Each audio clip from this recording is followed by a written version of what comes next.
एक औरत का पति लापता हुआ तो उसने मेरा जीना हराम कर रखा था। वो औरत रोज थाने आ जाती और हंगामा खड़ा कर देती कि मेरे पति की तलाश करो। मैंने पूरा शहर छान मारा मगर उसके पति का कहीं पता नहीं चल सका। अब मुझे डर था कि कहीं उस औरत का पति ना मिले तो ये मेरी नौकरी ना खत्म करवा दे। एक रात तंग आकर मैं उस औरत के घर चला गया। मैंने सोचा कि उस औरत को समझा लूंगा, शायद उसे मेरी बात समझ आ जाए और मेरी नौकरी बच जाए। मगर ये देखकर तो मेरी आंखें बाहर आ गई कि वो औरत तो मेरा नाम मनोज है। मैं हाल ही में थाने में सब इंस्पेक्टर के तौर पर तैनात हुआ था। मैं नौजवान था, मेरे अंदर एक अलग ही जज्बा था। मैं चाहता था कि मैं जनता की सेवा समाधान करने की कोशिश करूं। वहाँ के इंस्पेक्टर आशीष भी मेरे इस जज्बे से बहुत खुश थे। दरअसल वो खुद भी एक बहुत अच्छे इंसान थे। मैं अक्सर उन्हीं के साथ रहता। वैसे भी सब इंस्पेक्टर होने के नाते मेरी ड्यूटी ज्यादातर उन्हीं के साथ लगा दी जाती। सुबह 10 बजे के समय हम चाय पी रहे थे कि बाहर से किसी औरत के रोने और चिल्लाने की आवाज़ आई। मैंने बाहर जाकर देखा तो एक औरत अपना सीना पीटते हुए अंदर आने की कोशिश कर रही थी, जबकि हवलदार उसे रोकने की कोशिश कर रहा था कि थोड़ी देर के बाद आना, साहब बिजी हैं।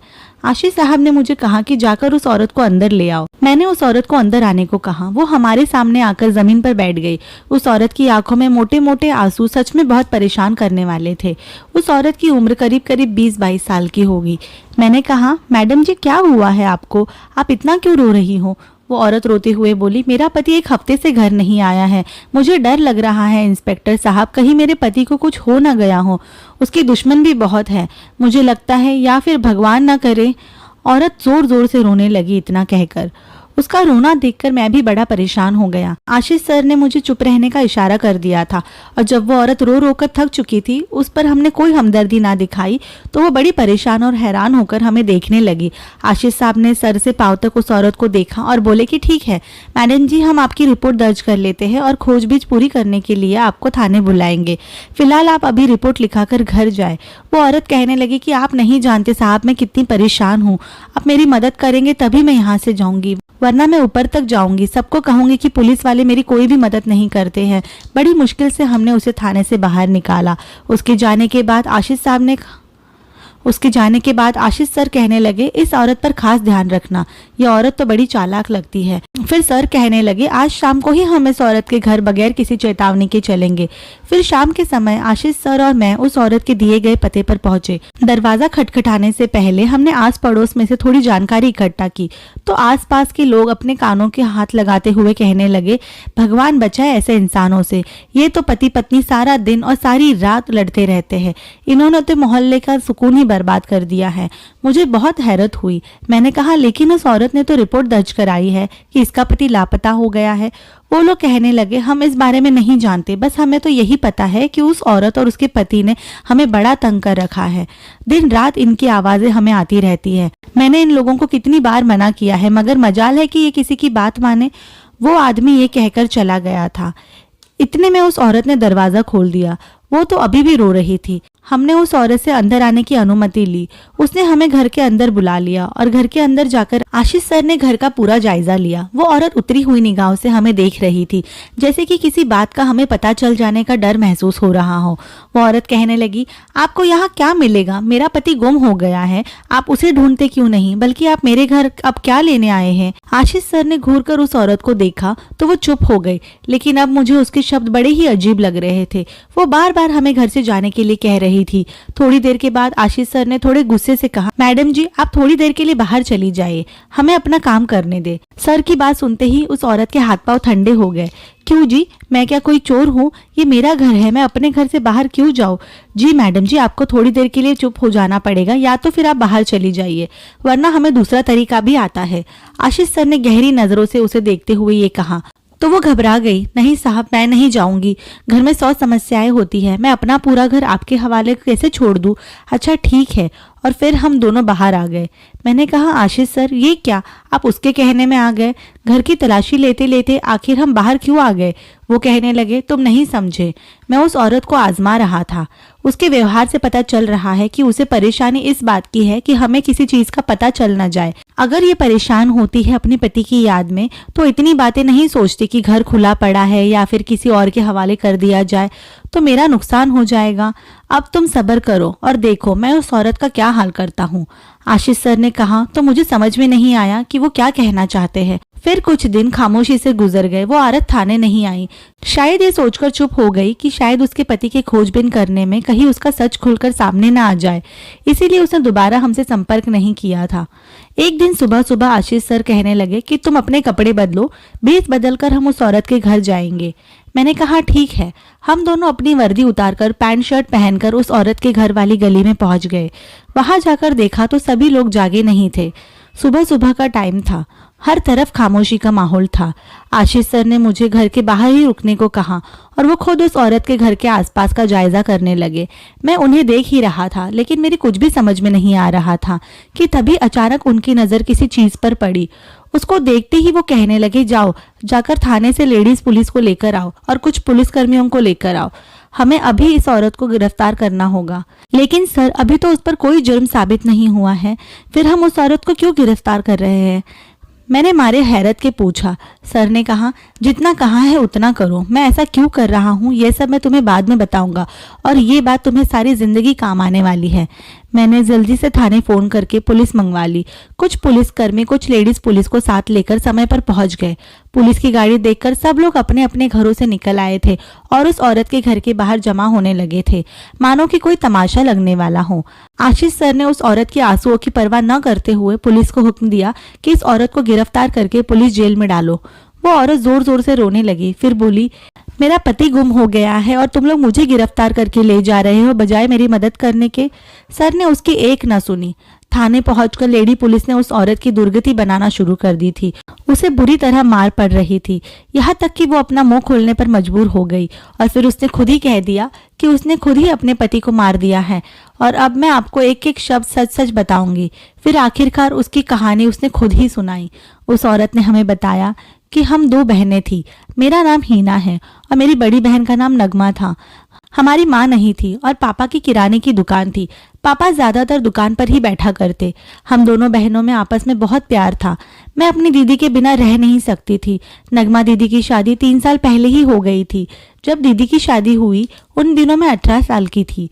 जब दीदी दुल्हन बनकर घर से चली गई तो उनके जाने के बाद मैं घर में अकेलापन महसूस करने लगी। पापा दुकान पर होते, अकेले मेरा जी घबराता था। मेरी उम्र में अभी बचपना बाकी था। तब मेरे कहने पर दीदी हफ्ते में 2 बार घर आ जाया करती। एक दिन दीदी हमारे घर आई तो कहने लगी, तो मेरे साथ मेरे घर चलो, कुछ दिन मेरे साथ रहोगी तो तुम्हारा दिल बन जाएगा। दीदी की बात सुनकर मुझे सही लगा। मुझे तो उनके घर वैसे भी जाना अच्छा लगता था। वो और उनके पति साहिल अकेले ही रहते थे। वहां जाकर मैं अपने दीदी से खूब गपशप कर सकती थी। लेकिन भगवान के करनी, मैं जिस दिन दीदी के घर गई उसी दिन दीदी की तबीयत बहुत ज़्यादा खराब हो गई और वो बिस्तर से जा लगी। मुझे बहुत दुख हुआ। ऐसे में साहिल ने उनका बहुत ख्याल रखा था। वो हर समय उनके पास रहते और कहते कि मैं इसे बीमार नहीं देख सकता। एक दिन मैं और दीदी साथ में बैठे बात कर रहे थे कि तभी उन्हें नींद आ गई। मैं अपने कमरे में जाने लगी, तभी मैंने देखा बाहर साहिल खड़े थे। साहिल को देखकर मुझे अजीब सा लगा था क्योंकि उनकी नज़रें आज बदली हुई लग रही थी। मैंने उनसे कोई बात नहीं की और तेजी से चलती हुई अपने कमरे में आ गई। अपने कमरे में बैठी मुझे थोड़ी ही देर गुजरी थी कि तभी दरवाजे पर किसी ने दस्तक दी। मेरा दिल जोरों से धड़कने लगा। मैंने आवाज़ दी कि कौन है? तो साहिल बोले, मैं हूँ, तुम बाहर आओ, मुझे तुमसे कुछ ज़रूरी बात करनी है। मैंने दरवाज़ा खोला तो साहिल ने झट से मेरा हाथ पकड़ लिया और उनकी ये हरकत देखकर मैं परेशान हो गई कि भला कोई जीजा अपनी साली के साथ ये हरकत कैसे कर सकता है। मैंने कहा, जीजा आपको ऐसा नहीं करना चाहिए, दीदी बीमार है, मैं यहाँ उनकी सेवा के लिए आई हूँ। मगर साहिल पर तो कोई और ही भूत सवार था। वो मेरे साथ ज़बरदस्ती करने लगे और मेरे करीब आने की कोशिश करने लगे और कहने लगे, तुम्हारी बहन में मुझे कोई दिलचस्पी नहीं है। तुम्हारे बाप से मैंने तुम्हारा रिश्ता मांगा तो वो कहने लगे कि पहले बड़ी बेटी की शादी करेंगे, उसके बाद ही छोटी की करेंगे, मगर तुम मुझे शुरू से ही पसंद थी। साहिल के मुंह से ऐसे शब्द सुनकर मुझे गुस्सा आ गया। तब मैंने उनके चेहरे पर जोरदार थप्पड़ दे मारा और उन्हें धक्का देकर जोर से दरवाजा बंद करके अपने कमरे में चली आई। मेरे जीजा का तो गुस्से से बुरा हाल हो गया था क्योंकि मैंने उनके मुंह पर थप्पड़ मार दिया था। दीदी बेचारी दवाइयों के असर में थी, इसीलिए शायद इस शोर शराबे की आवाज सुन नहीं पाई। सुबह उठकर मैं एक पल भी नहीं रुकी और अपने घर चली गई।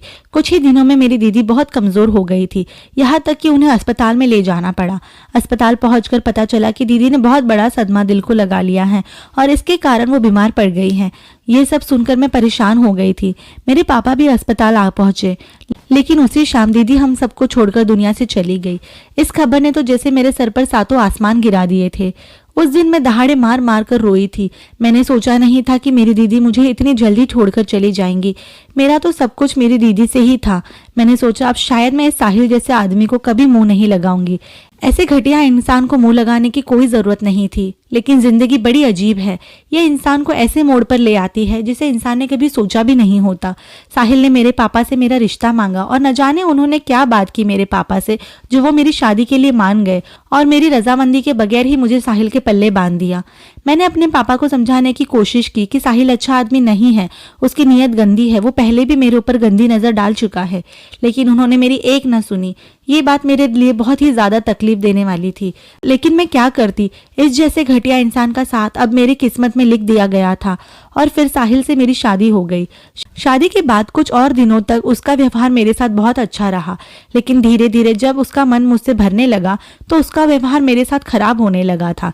शादी के कुछ ही महीनों बाद मुझे ये पता चला कि उसने मेरे पापा को धमकाकर मेरे साथ शादी की थी कि वो सब जगह ये बात फैला देगा कि जब हीना अपने दीदी के घर रहने आई थी तो उसका चक्कर उसके जीजा के साथ चल गया और इसी सदमे की वजह से उसकी दीदी की जान चली गई। फिर हिना से कोई शादी नहीं करेगा। अब साहिल का व्यवहार मेरे साथ बहुत बुरा था।